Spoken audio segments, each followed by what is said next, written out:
ప్రపంచంలోనే అతిపెద్ద ఆధ్యాత్మిక వేడుక మహాకుంభమేళా చివరి దశకు వచ్చింది. భారత్తో పాటు ప్రపంచ నలుమూలల నుంచి తరలివచ్చిన భక్తులు ప్రయాగ్రాజ్లోని త్రివేణి సంగమంలో పుణ్యస్నానాలు ఆచరిస్తున్నారు. ఇప్పటికే 58 కోట్లకు పైగా భక్తులు పుణ్యస్నానాలు ఆచరించారు. సైకిల్, బైక్ నుంచి ఫ్లైట్ వరకు అన్ని రకాల ట్రాన్స్పోర్ట్లను ఉపయోగించి ప్రయాగ్రాజ్కు వెళ్తున్నారు భక్తులు. ఇక మహాకుంభమేళాకు వెళ్లేవారు జాగ్రత్తలు తీసుకోవాలని సూచిస్తున్నారు అక్కడికి వెళ్లి వచ్చిన భక్తులు.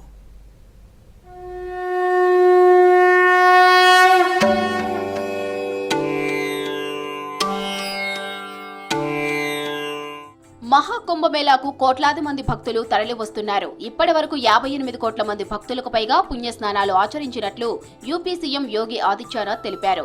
దేశంలో 13,000 ట్రైన్స్ ను అందుబాటులో ఉంచింది రైల్వే శాఖ. ఈ నెల 26న శివరాత్రితో కుంభమేళా ముగుస్తూ ఉండటంతో తండోపతండాలుగా వెళ్తున్నారు భక్తకోటి జనం. మరికొన్ని రోజులు పొడిగించాలని డిమాండ్ చేస్తున్నారు భక్తులు.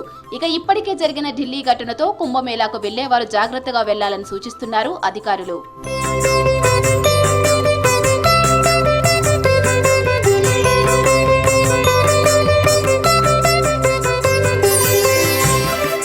ప్రపంచంలోని అతిపెద్ద ఆధ్యాత్మిక వేడుక మహాకుంభమేళా చివరి ఘట్టానికి చేరుకుంది.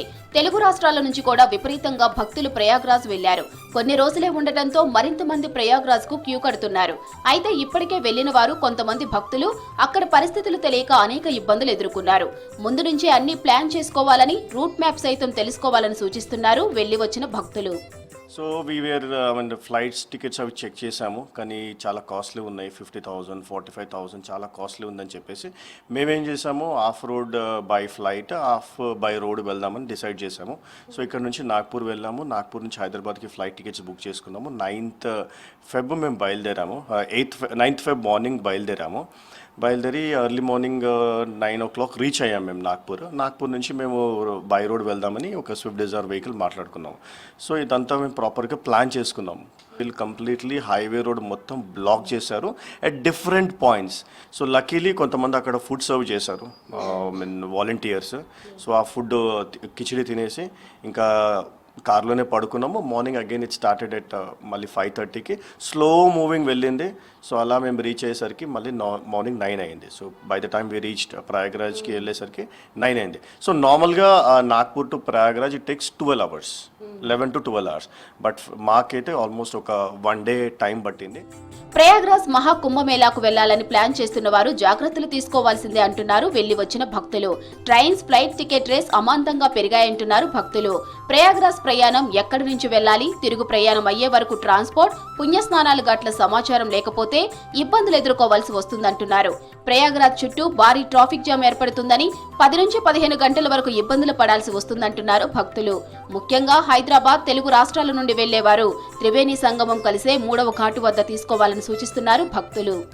పెద్ద ప్రాబ్లం ఏంటంటే ఏదైనా థర్డ్ ఏసీ 2 AC బుక్ అయినప్పటికి కూడా ఎక్కువ పబ్లిక్ ఉండడం వల్ల కోచ్లో you can not go to washroom అండి. బిగ్గెస్ట్ ప్రాబ్లం అది, ఎందుకంటే పెద్దవాళ్ళు ఉంటారు కాబట్టి. సో ట్రైన్ ఎక్కువ రికమెండ్ చేయకండి. అది నేను చూశాను, నా ఫ్రెండ్స్ వెళ్ళిన వాళ్ళు కూడా చాలా ఇబ్బంది పడ్డారు. సో మేము ఫ్లైట్లో వెళ్ళాము. మా పేరెంట్స్ హైదరాబాద్ నుంచి లక్నో ఫ్లైట్లో వెళ్ళారు. లక్నో నుంచి మళ్ళీ హైదరాబాద్ ఫ్లైట్లో వచ్చారు. అది మేము January 2nd టికెట్ బుక్ చేస్తాం కాబట్టి మాకు అఫోర్డబుల్గా వచ్చింది. 24 hours జర్నీ యాక్చువల్గా, but you can expect some delay in terms of traffic వల్ల. ఒక 5-6 hours ఎక్స్ట్రా పడుతుంది బస్లో వెళ్తే కనుక. మీ ఓన్ వెహికల్లో వెళ్తే కనుక బేస్డ్ అపాన్ ట్రాఫిక్ మీరు ప్లాన్ చేసుకుని వెళ్ళచ్చు, ఏ టైంలో వెళ్ళచ్చు. మహాకుంభమేళాలో పుణ్యస్నానాలు చేసి కాశీ, అయోధ్య వంటి పుణ్యక్షేత్రాలకు భక్తులు వెళ్తూ ఉండటంతో యూపీలో విపరీతమైన ట్రాఫిక్ జామ్ అవుతుందంటున్నారు భక్తులు.